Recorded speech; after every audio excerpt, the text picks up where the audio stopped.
Un soir, un des étudiants n'est pas venu à 9 h du soir. J'étais avec Jonathan, qui avait, je sais pas, 36 ans à l'époque, et puis un jeune physicien avec qui nous travaillions tous les deux, qui lui aussi avait 32 ans, qui avait découvert une nouvelle manière de programmer la machine qui permettait de regarder cette activité du cerveau.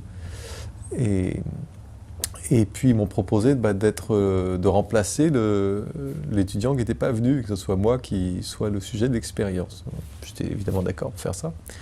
Et c'est là que, après une première série d'images anatomiques qui permettait de regarder quelle était la nature de la structure de mon cerveau, sur laquelle on allait pouvoir plaquer les régions d'activation, au lieu de commencer l'expérience comme je m'y attendais, ils ont dit par interphone, ils étaient dans une salle de contrôle séparée du scanner, ils m'ont dit par interphone, écoute David, il y a un problème, il faut qu'on recommence les images anatomiques. Bon, très bien.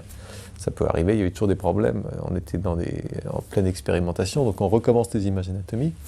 Et puis à la fin de la deuxième série d'images anatomiques, Jonathan, qui était un ami très très proche, me dit dans le micro, écoute, non, il y a un problème, on arrive. Et puis ils sortent de la salle de contrôle, ils viennent dans la salle du scanner, ils font glisser la table sur laquelle j'étais hors du scanner, et Jonathan met sa main sur mon bras et me dit, écoute, il y a un truc dans ton cerveau, on ne peut pas faire l'expérience. C'était un moment un peu lourd pour lui comme pour moi. Et puis on a regardé sur l'écran ce qu'il y avait dans mon cerveau. Et effectivement, il y avait un truc qui était immanquable. Il n'y a pas besoin d'être radiologue pour le voir. C'est de la taille d'une noix et ça n'avait pas sa place à cet endroit-là. C'était précisément dans la région qui nous intéressait, dans le lobe frontal, à droite, celle sur laquelle nous focalisions tous nos efforts de chercheurs.